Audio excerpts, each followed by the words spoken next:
bago magpadudots, isorbe ko muna ang area ng aming padudutan dahil maya maya ay bibidyohan ko ang aking amigo na magpapadudots dito.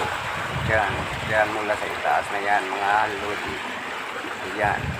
So ito, kitang kita ang tubig, malakas yung agos at saka linis ngayon ng tubig dito. Ayan. Ayan.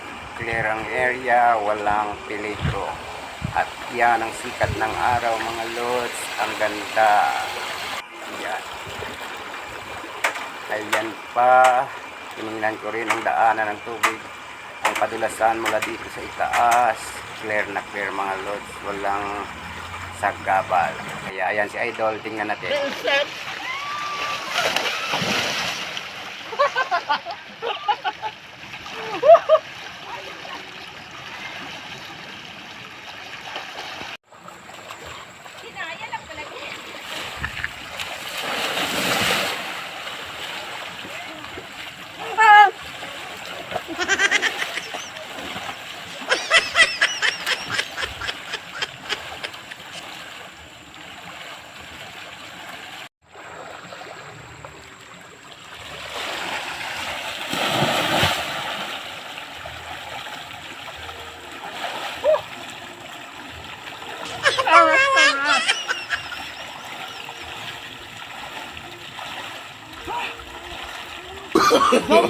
No, no, no, no.